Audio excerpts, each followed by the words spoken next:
You can't be friends with everyone, and that's okay. These 9 words changed how I viewed making friends in the furry fandom, and I want to share why those 9 words are so important for every furry to understand. Now, I'm sure this is something that many of us can relate to, feeling like a bit of an outsider. You know what I'm talking about, that nagging sense that you just don't quite fit in with the people you're around the most. I'll be honest, before I found the furry fandom, I felt like the ultimate outsider in my social, academic, and even sometimes my family circles. Now, if you were like me, you might have thought that joining the furry fandom would instantly solve this problem. After all, it's a community built on the shared niche interest of anthropomorphic animals and building friendships with that, right? Well, not exactly. You see, even within the furry fandom, that oddball feeling can still persist and, in some cases, grow even stronger. It's like that phrase trying to find your tribe, only to realize you're still unsure where you fit in that specific tribe. But here's the thing, this feeling of being an outsider, even in a place where you feel like you should belong, can lead to some valuable introspection and personal growth. It forces you to really think about who you are as an individual and what you actually want out of your friendships, and that's not a bad thing at all. Understanding this dynamic can be super helpful when navigating social interactions, both inside and outside of the fandom. It reminds us that it's still okay to be different and to have unique interests and perspectives. But it also teaches us to be patient with ourselves and others as we try to figure out where and how we fit in.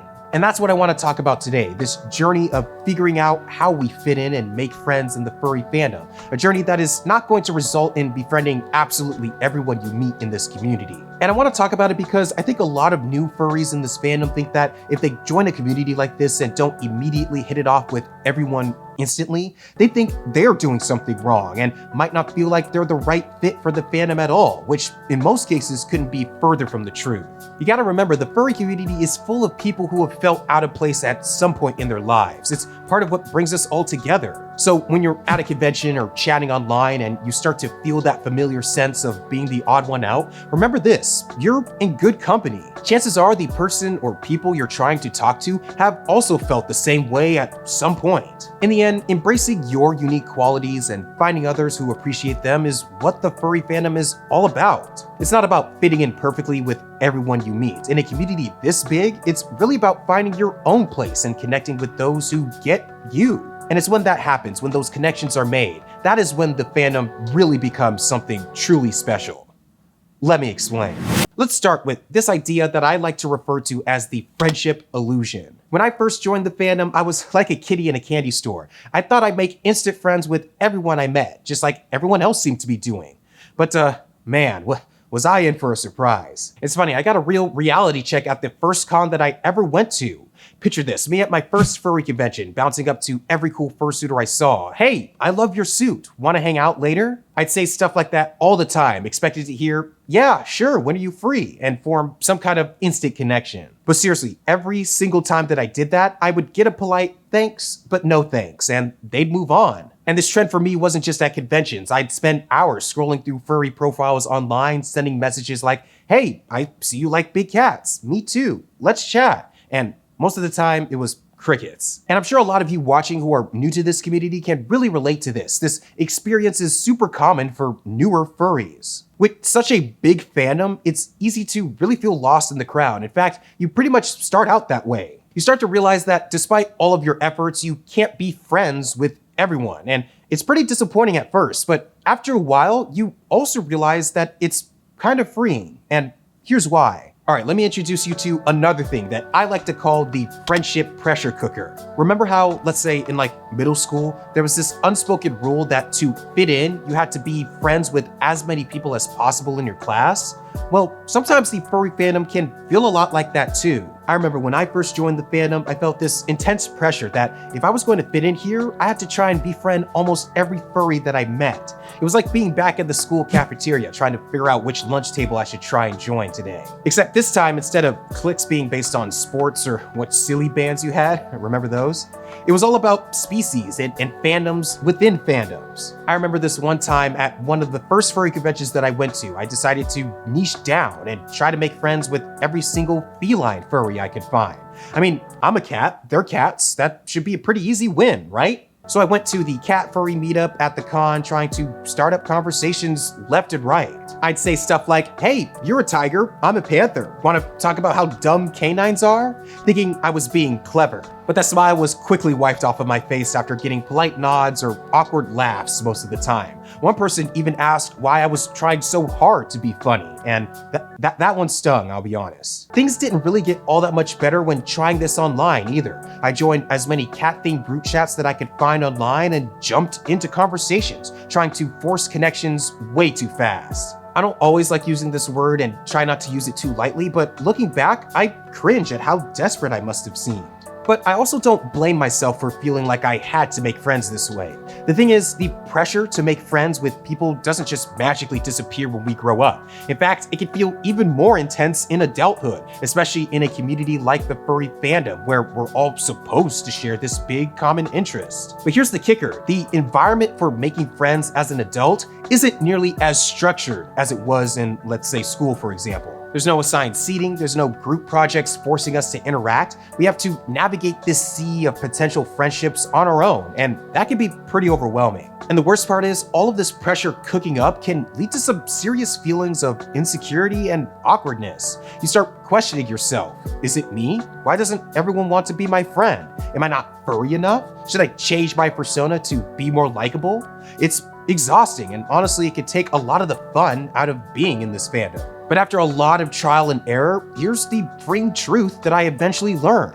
You don't have to be their friend. Here, I'll say that again. You don't have to be friends with every furry you meet, and that's completely okay and expected. I mean, think about it. You probably don't like everyone you meet, so it makes sense that other people may not vibe with you immediately. And I can't stress enough how freeing this realization was. Suddenly, I didn't feel the need to force connections where they didn't naturally exist. I could just be myself, enjoy the company of those I genuinely clicked with, and not stress about the rest, which was the whole point of joining this fandom in the first place. And understanding this can lead to much healthier relationships in this fandom and improved personal well-being.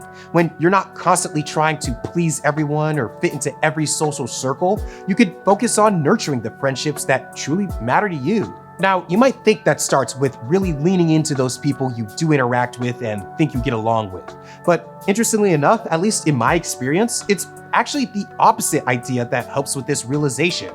Learning to recognize when a connection isn't mutual is also a very valuable skill. It allows you to save your investments of time and energy for relationships that are genuinely fulfilling for both parties. Those are the friendships that end up being the most authentic and satisfying. But it's the art of moving on from friendships that aren't perfect fits. That's the key to finding the ones that really are. Now, I don't want to sugarcoat things here. Learning to be okay with moving on is not easy. Letting go of potential friendships, especially in a close-knit community like the furry fandom, can be really tough. I mean, we're all here because we share this weird, wild, super specific interest, so it feels like we should be able to connect with most people pretty easily, right? But the reality is that it doesn't always work out that way. I remember this one time I met this one person at a bar at a con. We hit it off right away, talked about how we both traveled there from across the country, and even started cracking jokes with each other. And I remember thinking, this is it. I've found my new best friend in the fandom. We exchanged contact information and started chatting online regularly, but as time went on, things started to feel a little off. Our conversations became pretty one-sided, with me always being the one initiating. When we did talk, it felt like we were just going through the motions. I kept trying to make it work, trying to see if they were going to be at any other cons that I was going to be and to try and hang out. But the enthusiasm just wasn't there from the other end. And a lot of this was denial because I really didn't want it to, so it took me a while to accept that this friendship wasn't going to blossom into what I hoped it would be. And I felt pretty disappointed, even a little bit hurt. I mean, things started off so well. What happened? But here's what I learned from that experience. Shared interests are a great starting point, but they don't guarantee a lasting connection. In fact, there really is nothing that will guarantee any long-lasting connections with anyone. Otherwise, we'd all just be doing that and we wouldn't be having this conversation. And at first, the idea of giving up a potential friendship might seem sad. But here's the thing, when you stop forcing connections that aren't meant to be, you create more space for more genuine relationships to form. It's like clearing out your closet. Think about getting rid of those old clothes. Some of those shirts could have some real sentimental value and can be tough to move on from, but it makes room for new things that fit you better. I'll be honest, for me, the first few times I had to let go of a forced friendship, it stung a bit. But each and every time, I found new, more authentic connections would pop up when I least expected them.